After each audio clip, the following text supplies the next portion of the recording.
Finally, Alden Richards isinagot na ang mga pag-aasum ni Sanya Lopez. Matapos nga ang episode ni Catherine Bernardo sa Fast Talk with Boy Abunda, ay sinundan ito ng guesting ni Sanya at Bianca. Dito ay may mga itinanong si Tito Boy kay Sanya na konektado kay Alden.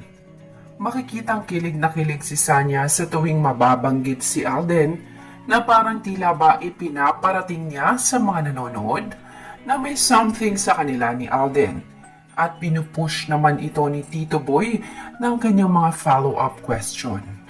Pero ngayon pa lang ay binasag na ni Alden ang kanyang katahimikan at agad-agad nang sinagot ang pag-aassume ni Sanya. Ayon kay Alden, very professional daw siya pagdating sa trabaho. Wala siyang any hidden agenda, lalo na sa mga naipapares sa kanya. Ayon pa kay Alden, kapag narinig na niya ang salitang action, purong trabaho ang gagawin niya. Pero pag off-cam, deadman na.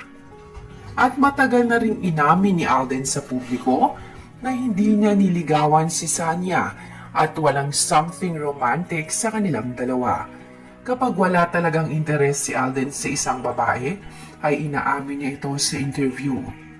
Maaring crush siya ni Sanya o si Sanya lamang ang nag-a-assume sa mga eksena nila at pagiging gentleman ni Alden. Nabanggit din ni Alden doon na never silang lumabas ni Sanya.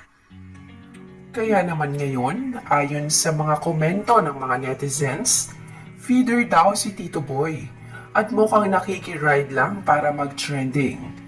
Napaka-disrespectful daw na matapos ang very demure, mindful at classy na guest niya na si Catherine, ay susundan daw ito ng isang flirty and assuming guest na kung saan pinupush pa ni Tito Boy. At ayon pa sa komento ng ilan, napakatapang na raw ni Alden ngayon para ipagtanggol una ang kanyang sarili at syempre para ipagtanggol si Catherine. At kung babalikan natin sa mga lumabas dati na update sa Catherine, si Catherine lamang ang tanging babae na dinadalaw ni Alden sa bahay at nakikipag-bonding sa parents nito.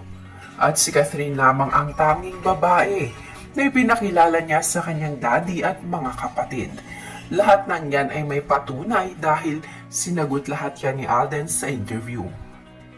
May mga napabalita pa nga na lumabas ang dalawa noon na sila lang na may tuturing na date.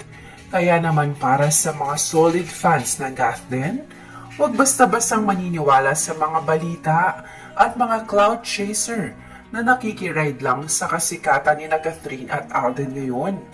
Hindi lingid sa ating kaalaman kung gaano kasikat at kaingay ang pangalan ng Catherine, maging ang pelikula nila ngayon na malapit ng mag-showing. Kaya naman marami talagang mga artista o maging sa media ang makikisakay sa kasikatan nila. Kaya naman, magtiwala at maniwala lamang tayo sa ipinapakita sa atin ng Catherine at mga isinagot na nila sa interview. Dahil lahat ng pinapakita nila sa atin ay talaga namang totoo, genuine and pure. At huwag kayo basta-bastang maniniwala sa mga assuming na gusto lang ng pera. May mga susunod at kakikiligan pa nga tayong update na aabangan sa Catherine.